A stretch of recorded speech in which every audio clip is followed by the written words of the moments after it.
Hello students, আমি যোৱা ভিডিঅ'ত আলোচনা কৰিছিলো ক্লাস 10 ৰ সোশিয়াল সায়েন্সৰ ৰাজনীতি বিজ্ঞানৰ সেকেন্ড চেপ্টাৰ যোনটো ৰাষ্ট্ৰসংঘ চেপ্টাৰ তাৰ বিষয়ে আলোচনা কৰিছিলো আমি আলোচনা কৰিছিলো ৰাষ্ট্ৰসংঘ মানেনো কি আৰু ৰাষ্ট্ৰসংঘ কিয় গঠন কৰা হৈছিল জাস্ট আমি সেই বিষয়ে আলোচনা কৰিছিলো আৰু আজি আমি আলোচনা কৰিম ৰাষ্ট্ৰসংঘৰ যিবিলাক লক্ষ্য আছে যিবিলাক উদ্দেশ্য আছে যিবিলাক নীতি আছে লগতে ৰাষ্ট্ৰসংঘৰ যিবিলাক অংগ আছে সেই অংগসমূহৰ বিষয়ে আমি থৰলিয়াৰ ডিসকাস কৰিম সো এট ফাৰ্স্ট আমি আলোচনা কৰিম ৰাষ্ট্ৰসংঘৰ মূল লক্ষ্য আৰু উদ্দেশ্যৰ বিষয়ে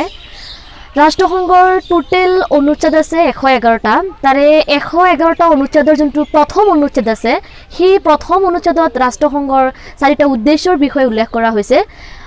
তাৰে প্ৰথম উদ্দেশ্যটো হৈছে আন্তঃৰাষ্ট্ৰীয় শান্তি আৰু নিৰাপত্তা ৰক্ষা কৰা অৰ্থাৎ ৰাষ্ট্ৰসংঘৰ টোটাল সদস্য ৰাষ্ট্ৰ হৈছে 193 খন সেই সদস্য ৰাষ্ট্ৰসমূহৰ মাজত যদি কিবা বিবাদ হয় কিবা বিষয় লৈ পেলাই বিতৰ্কৰ সৃষ্টি হয় কিবা সংঘৰ্ষৰ সৃষ্টি হয় তেতিয়া হলে সংঘৰ্ষৰ জৰিয়তে নহয় বিবাদ হে বিবাদসমূহ শান্তিপূৰ্ণ উপায়েৰে কি কৰিব লাগিব মীমাংসা কৰিব লাগিব নাম্বাৰ 2 হৈছে সমান অধিকাৰ আৰু আত্মনিয়ন্ত্ৰণৰ ভিত্তিত দেশসমূহৰ মাজত বন্ধুত্বপূৰ্ণ সম্পৰ্ক প্ৰতিষ্ঠা কৰা অৰ্থাৎ ৰাষ্ট্ৰসংঘৰ যি কেইখন সদস্য ৰাষ্ট্ৰ আছে সেই ৰাষ্ট্ৰসমূহৰ প্ৰত্যেক সদস্য ৰাষ্ট্ৰ যাতে ৰাষ্ট্ৰসংঘৰ পৰা সমান অধিকাৰ পায় তেতিয়া হলে হে ৰাষ্ট্ৰসমূহৰ মাজত বন্ধুত্বপূৰ্ণ সম্পৰ্ক প্ৰতিষ্ঠা হ'ব আৰু যদি সমান অধিকাৰ নাপায় তেতিয়া হলে ৰাষ্ট্ৰসমূহৰ মাজত বিতৰ্কৰ সৃষ্টি হ'ব বিবাদৰ সৃষ্টি হ'ব সংঘৰ্ষৰ সৃষ্টি হ'ব নাম্বাৰ 3 হৈছে আন্তঃৰাষ্ট্ৰীয় সহযোগিতাৰ ভিত্তিত অৰ্থনৈতিক সামাজিক আৰু সাংস্কৃতিক সমস্যাসমূহৰ সমাধান কৰা আৰু প্ৰত্যেকজন ব্যক্তিয়ে যাতে মানৱ অধিকাৰ আৰু মৌলিক অধিকাৰসমূহ উপভোগ কৰিব পাৰে তাৰ ব্যৱস্থা কৰা অৰ্থাৎ কোৱা হৈছে যে ৰাষ্ট্ৰসংঘৰ যি কেইখন সদস্য ৰাষ্ট্ৰ আছে সেই সদস্য ৰাষ্ট্ৰসমূহৰ মাজত যদি অৰ্থনৈতিক বিষয়তেই হোক বা সামাজিক দিশতেই হোক বা সাংস্কৃতিক দিশতেই হোক কিবা সমস্যাৰ সৃষ্টি হয় তেতিয়া হলে সেই সমস্যাসমূহ শান্তিপূৰ্ণ উপায়েৰে সমাধান কৰিব লাগিব লগতে ৰাষ্ট্ৰসংঘৰ যি কেইখন সদস্য ৰাষ্ট্ৰ আছে প্ৰত্যেক সদস্য ৰাষ্ট্ৰৰ নাগৰিকসকলে মানৱ অধিকাৰ পাব লাগিব আৰু মৌলিক অধিকাৰসমূহ যাতে উপভোগ কৰাত কোনো ধৰণৰ বাধাৰ সৃষ্টি নহয় কোনো ধৰণৰ বাধা বিঘিনিৰ সৃষ্টি নহয় সমস্যাৰ সৃষ্টি নহয় সেই বিষয়ে ৰাষ্ট্ৰসংঘই সজাগতা সৃষ্টি কৰিব লাগিব নাম্বাৰ 4 হৈছে এই উদ্দেশ্যসমূহ সাধনৰ কাৰণে ৰাষ্ট্ৰসংঘই বিভিন্ন দেশসমূহৰ মাজত অৰ্থাৎ ৰাষ্ট্ৰসংঘৰ যি কেইখন সদস্য ৰাষ্ট্ৰ আছে অৰ্থাৎ টোটাল হৈছে 193 খন এই 193 খন সদস্য ৰাষ্ট্ৰৰ মাজত ৰাষ্ট্ৰসংঘই বন্ধুত্বপূৰ্ণ সম্পৰ্ক প্ৰতিষ্ঠা কৰিব পাৰিলেহে ৰাষ্ট্ৰসংঘৰ যি কেইটা উদ্দেশ্য আছে যি কেইটা লক্ষ্য আছে সেই লক্ষ্য বা উদ্দেশ্য সফল হ'ব নেক্সট আমি আলোচনা কৰিম ৰাষ্ট্ৰসংঘৰ নীতিবিলাক ৰাষ্ট্ৰসংঘৰ নীতিৰ ভিতৰত প্ৰথমতে হৈছে সকলো সদস্য ৰাষ্ট্ৰৰ সমান সাৰ্বভৌম নীতিৰ ভিত্তিত ৰাষ্ট্ৰসংঘ প্ৰতিষ্ঠা হ'ব লাগিব অৰ্থাৎ কৈছে যে ৰাষ্ট্ৰসংঘৰ যি কেইখন সদস্য ৰাষ্ট্ৰ আছে সেই সকলো ৰাষ্ট্ৰই ৰাষ্ট্ৰসংঘৰ অধীনত সমান অধিকাৰ পাব লাগিব ৰাষ্ট্ৰসংঘৰ পৰা সমান অধিকাৰ পাব লাগিব তেতিয়াহে ৰাষ্ট্ৰসমূহৰ মাজত বন্ধুত্বপূৰ্ণ সম্পৰ্ক প্ৰতিষ্ঠা হ'ব নাম্বাৰ 2 হৈছে ৰাষ্ট্ৰসংঘৰ সনদত উল্লেখ কৰা নিয়মাৱলী মানি লৈ সকলো সদস্য ৰাষ্ট্ৰই নিজা দায়িত্ব পালন কৰিব লাগিব অৰ্থাৎ ৰাষ্ট্ৰসংঘৰ সনদত যিবিলাক নীতি নিয়মৰ কথা কৈছে যিবিলাক আইন কানুনৰ কথা কৈছে সেই নীতি নিয়মবিলাক ৰাষ্ট্ৰসংঘৰ প্ৰত্যেক সদস্য ৰাষ্ট্ৰই নিজৰ বুলি ভাবি লৈ পেলাই নিজৰ দায়িত্ব বুলি ভাবি সেই দায়িত্বখিনি পালন কৰিবলৈ চেষ্টা কৰিব লাগিব নাম্বাৰ 3 হৈছে আন্তঃৰাষ্ট্ৰীয় শান্তি নিৰাপত্তা আৰু ন্যায়ত যাতে কোনো ধৰণৰ আঘাত নাপায় তাৰ কাৰণে সকলো সদস্য ৰাষ্ট্ৰই যেনে ধৰণৰ বিবাদৰ সৃষ্টি হয় সেই বিবাদসমূহ শান্তিপূৰ্ণ উপায়েৰে মীমাংসা কৰিব লাগিব নাম্বাৰ 4 হৈছে আন্তৰ্জাতিক সম্পৰ্ক ৰক্ষা কৰাৰ স্বাৰ্থত কোনো সদস্য ৰাষ্ট্ৰই শক্তি প্ৰয়োগ কৰিব নোৱাৰিব নিজৰ ৰাষ্ট্ৰৰ স্বাৰ্থ ৰক্ষাৰ ক্ষেত্ৰত কোনো ৰাষ্ট্ৰই নিজাববীয়াকৈ শক্তি প্ৰয়োগ কৰিব নোৱাৰিব নাম্বাৰ 5 হৈছে সনদত উল্লেখ কৰা মতে ৰাষ্ট্ৰসংঘই কোনো ব্যৱস্থা গ্ৰহণ কৰিলে সদস্য ৰাষ্ট্ৰসমূহে ৰাষ্ট্ৰসংঘক সহায় কৰিব লাগিব অৰ্থাৎ ৰাষ্ট্ৰসংঘ যদি কোনো এটা ব্যৱস্থা গ্ৰহণ কৰিব বিচাৰে তেতিয়া হলে যি কেইখন সদস্য ৰাষ্ট্ৰ আছে অৰ্থাৎ টোটাল সদস্য ৰাষ্ট্ৰ আছে 193 খন সেই 193 খন সদস্য ৰাষ্ট্ৰই একেলগে গৈ পেলাই ৰাষ্ট্ৰসংঘৰ সেই ব্যৱস্থা গ্ৰহণ কৰাৰ ক্ষেত্ৰত সহাৰি জনাব লাগিব আৰু ৰাষ্ট্ৰসংঘ যদি কোনো সদস্য ৰাষ্ট্ৰৰ ওপৰত শাস্তিমূলক ব্যৱস্থা প্ৰয়োগ কৰে তেতিয়া হলে আন কোনো ৰাষ্ট্ৰই গৈ পেলাই সেই ৰাষ্ট্ৰখনক অৰ্থাৎ শাস্তি প্ৰয়োগ কৰা ৰাষ্ট্ৰখনক সহায় কৰিব নোৱাৰিব লাষ্ট পইণ্টটো হৈছে ৰাষ্ট্ৰসংঘই সদস্য ৰাষ্ট্ৰসমূহৰ আভ্যন্তৰীণ বিষয়ত হস্তক্ষেপ নকৰিব অৰ্থাৎ ৰাষ্ট্ৰসংঘৰ যিকেইখন সদস্য ৰাষ্ট্ৰ আছে সেই সদস্য ৰাষ্ট্ৰসমূহৰ আভ্যন্তৰীণ ভিতৰুৱা যিবিলাক বিষয় আছে সেই বিষয়সমূহৰ ওপৰত ৰাষ্ট্ৰসংঘই হস্তক্ষেপ নকৰিব এতিয়া আমি আলোচনা কৰিম ৰাষ্ট্ৰসংঘৰ অংগকেইটাৰ বিষয়ে সো ৰাষ্ট্ৰসংঘৰ অংগ পাইছিলোঁ আমি 6টা সেই 6টা হৈছে নাম্বাৰ 1 হৈছে সাধাৰণ সভা নাম্বাৰ 2 হৈছে নিৰাপত্তা পৰিষদ নাম্বাৰ 3 হৈছে অৰ্থনৈতিক আৰু সামাজিক পৰিষদ নাম্বাৰ 4 হৈছে ন্যায়ৰক্ষী পৰিষদ আৰু নাম্বাৰ 5 হৈছে আন্তৰ্জাতিক ন্যায়ালয় আৰু নাম্বাৰ 6 হৈছে সচিবালয় সো এট ফাৰ্ষ্ট এতিয়া আমি আলোচনা কৰিম সাধাৰণ সভাৰ বিষয়ে আৰু এই সাধাৰণ সভা যোনটো আছে সেইটো হৈছে ৰাষ্ট্ৰসংঘৰ আটাইতকৈ গুৰুত্বপূৰ্ণ অংগ আটাইতকৈ বৃহত্তম অংগ হয় আটাইতকৈ ডাঙৰ অংগ হয় সাধাৰণ সভাটো আৰু এই সাধাৰণ সভালৈ প্ৰত্যেক ৰাষ্ট্ৰসংঘৰ যিকেইখন সদস্য ৰাষ্ট্ৰ আছে অৰ্থাৎ টোটেল হৈছে 193 খন সদস্য ৰাষ্ট্ৰ এই 193 খন সদস্য ৰাষ্ট্ৰই 5জনকৈ প্ৰতিনিধি পঠিয়াব পাৰে সাধাৰণ সভালৈ কিন্তু যদিও 5জন প্ৰতিনিধি পঠিয়াব পাৰে কিন্তু মাত্ৰ এটাহে ভোট প্ৰদান কৰিব পাৰে সাধাৰণ সভালৈ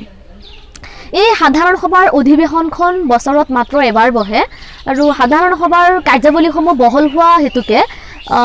অকলে কাৰ্যাৱলীসমূহ পৰিচালনা কৰিব নোৱাৰে যাৰ ফলস্বৰূপে সাধাৰণ সভাই কিছুমান কমিটি বনাই লৈছে আৰু সেই কমিটিৰ জৰিয়তে নিজৰ যিবিলাক কাৰ্যাৱলী আছে সেই কাৰ্যাৱলীসমূহ পৰিচালনা কৰে আৰু সম্পাদন কৰে নাম্বাৰ 2 হৈছে নিৰাপত্তা পৰিষদ অৰ্থাৎ ৰাষ্ট্ৰসংঘৰ সেকেন্ড যোনটো অংগ আছে দ্বিতীয় যোনটো অংগ আছে সেই অংগটো হৈছে নিৰাপত্তা পৰিষদ আৰু এই অংগটো আটাইতকৈ গুৰুত্বপূৰ্ণ অংগ হয় ৰাষ্ট্ৰসংঘ যেতিয়া গঠন কৰা হৈছিল তেতিয়া ইয়াৰ টোটেল সদস্য আছিল মাত্ৰ 11জন তাৰে 5জন আছিল স্থায়ী সদস্য আৰু 6জন আছিল অস্থায়ী সদস্য কিন্তু আমাৰ ভাৰতীয় সংবিধানৰ যেনেকৈ অনুচ্ছেদবিলাক সময় পৰিৱৰ্তন কৰি বা সংশোধন কৰি পেলাই অনুচ্ছেদবিলাক পৰিৱৰ্তন কৰে বা সংশোধন কৰে সেম তেনেকৈ ৰাষ্ট্ৰসংঘৰ 1963 চনত যোনটো 23 নম্বৰ অনুচ্ছেদ আছিল 23 যোনটো অনুচ্ছেদ আছিল সেই অনুচ্ছেদৰ সংশোধন কৰি পেলাই অৰ্থাৎ পৰিৱৰ্তন কৰি পেলাই অকমান হালসলনি কৰি পেলাই ইয়াৰ সদস্যৰ সংখ্যা 10জনলৈ বৃদ্ধি কৰা হৈছিল নিৰাপত্তা পৰিষদৰ যিকেইজন অস্থায়ী সদস্য আছে সেই অস্থায়ী সদস্যসকলক আকৌ সাধাৰণ সভাই নিৰ্বাচিত কৰি দিয়ে স্থায়ী যিকেইখন সদস্য ৰাষ্ট্ৰ আছে সেই স্থায়ী সদস্য ৰাষ্ট্ৰকেইখন হৈছে আমেৰিকা যুক্তৰাষ্ট্ৰ গ্ৰেট ব্ৰিটেইন ফ্ৰান্স ৰাছিয়া আৰু চীন এই 5খন হৈছে স্থায়ী ৰাষ্ট্ৰ আৰু যিকেইখন অস্থায়ী সদস্য ৰাষ্ট্ৰ আছে সেই অস্থায়ী সদস্যসকলক আকৌ সাধাৰণ সভা নিৰ্বাচিত কৰি দিয়ে যদি কোনো গুৰুত্বপূৰ্ণ বিষয়ত সিদ্ধান্ত ল'ব লগা হয় নিৰাপত্তা পৰিষদে তেতিয়া সেই সময়ছোৱাত বা তেনে পৰিস্থিতিত নিৰাপত্তা পৰিষদৰ 5জন স্থায়ী সদস্যৰ উপৰিও আকৌ অস্থায়ী 4জন সদস্যৰ প্ৰয়োজন হয় টোটেল 9জন সদস্য একেলগে মিলি পেলাই কোনো গুৰুত্বপূৰ্ণ বিষয়ত সিদ্ধান্ত ল'ব লগা হয় নেক্সট আমি আলোচনা কৰিম ৰাষ্ট্ৰসংঘৰ 3 নম্বৰ যোনটো অংগ আছে সেই অংগটো হৈছে অৰ্থনৈতিক আৰু সামাজিক পৰিষদ অৰ্থাৎ যেতিয়া অৰ্থনৈতিক আৰু সামাজিক পৰিষদটো গঠন কৰা হৈছিল ৰাষ্ট্ৰসংঘৰ যেতিয়া অৰ্থনৈতিক আৰু সামাজিক পৰিষদটো গঠন কৰা হৈছিল তেতিয়া ইয়াৰ মুঠ সদস্যৰ সংখ্যা আছিল 18জন কিন্তু 1965 চনত আকৌ ইয়াৰ সদস্যৰ সংখ্যা 27জনলৈ বৃদ্ধি কৰা হৈছিল আৰু 1973 চনত পুনৰবাৰ ইয়াৰ সদস্যৰ সংখ্যা 54জনলৈ বৃদ্ধি কৰা হৈছিল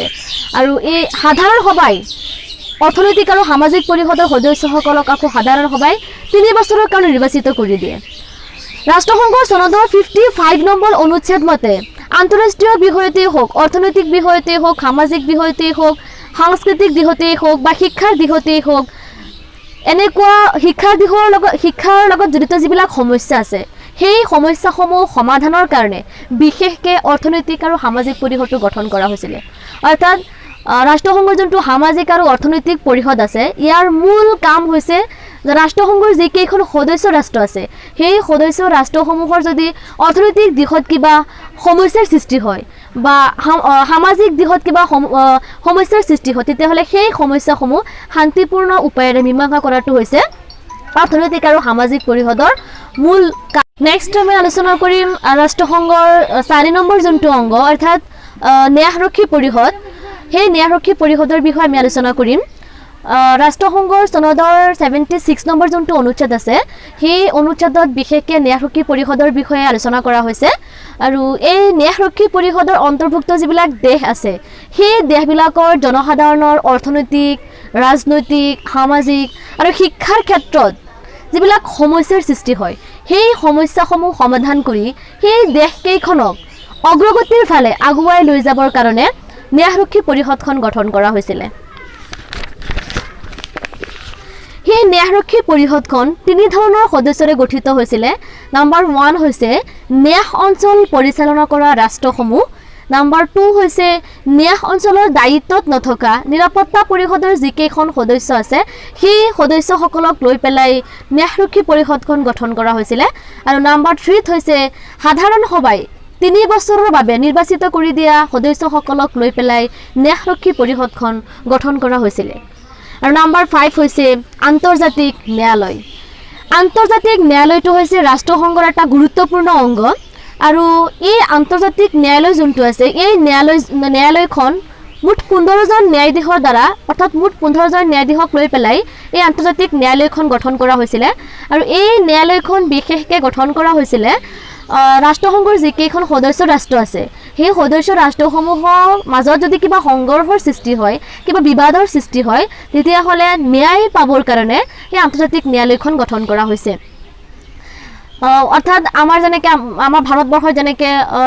ন্যায়ৰ শীৰ্ষ স্থানত আছে উচ্চতম ন্যায়ালয়, তাৰ তলত আছে উচ্চ ন্যায়ালয়। আমি যদি ন্যায় পাব বিচাৰোঁ তেতিয়াহ'লে প্ৰথমতে আমাৰ উচ্চ ন্যায়ালয়ত যাব লাগিব, তাৰপিছত উচ্চতম ন্যায়ালয়ত। সেম তেনেকৈ ৰাষ্ট্ৰসংঘৰ যিকেইখন সদস্য ৰাষ্ট্ৰ আছে সেই ৰাষ্ট্ৰসমূহে নিজৰ মাজত যদি কিবা বিবাদৰ সৃষ্টি হয় বা সংঘৰ্ষৰ সৃষ্টি হয় বা গোচৰ থাকে তেতিয়াহ'লে সেই গোচৰসমূহৰ ন্যায় পাবৰ কাৰণে আন্তৰ্জাতিক ন্যায়ালয় যোনটো আছে সেই ন্যায়ালয়ত গৈ পেলাই গোচৰ দিব লাগিব। আৰু আন্তৰ্জাতিক ন্যায়ালয়ৰ মুখ্য কাম হৈছে ৰাষ্ট্ৰসংঘৰ যিকেইখন সদস্য ৰাষ্ট্ৰ আছে সেই ৰাষ্ট্ৰসমূহৰ মাজত যদি কিবা গোচৰৰ সৃষ্টি হয় সেই তেতিয়াহ'লে গোচৰসমূহ নিষ্পত্তি কৰাৰ দায়িত্বটো হৈছে আন্তৰ্জাতিক ন্যায়ালয়ৰ। আৰু ৰাষ্ট্ৰটো হৈছে সচিবালয়, অৰ্থাৎ ৰাষ্ট্ৰসংঘৰ লাষ্টৰ যোনটো অংগ আছে সেইটো হৈছে সচিবালয়। সচিবালয়টো হৈছে ৰাষ্ট্ৰসংঘৰ প্ৰাণকেন্দ্ৰ স্বৰূপ। ৰাষ্ট্ৰসংঘৰ চনদৰ 97 নম্বৰ অনুচ্ছেদত নিৰাপত্তা পৰিষদে অনুমোদন জনোৱাৰ পিছতহে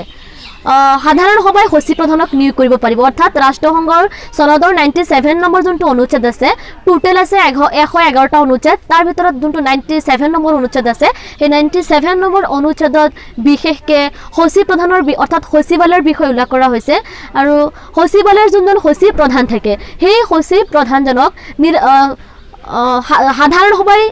নিৰাপত্তা পৰিষদৰ যদি অনুমোদন জনায় যে সচিব প্ৰধানৰ প্ৰয়োজন হৈছে তেতিয়াহ'লেহে সাধাৰণ সভাই সচিব প্ৰধানক নিয়োগ কৰিব পাৰে। আৰু ৰাষ্ট্ৰসংঘৰ প্ৰথমজন সচিব প্ৰধান আছিলে নৰৱেৰ ট্ৰাইব হালডানলি। আৰু বৰ্তমানৰ যোনজন সচিব প্ৰধান আছে সেই সচিব প্ৰধানজনৰ নাম হৈছে এণ্টনিঅ গুটেৰেছ। আৰু তেওঁ পৰ্তুগালৰ হয় আৰু তেওঁ 2017 চনৰ পৰা ৰাষ্ট্ৰসংঘৰ সচিবালয়ৰ সচিব প্ৰধান হিচাপে নিজৰ কাৰ্যনিৰ্বাহ কৰি আছে।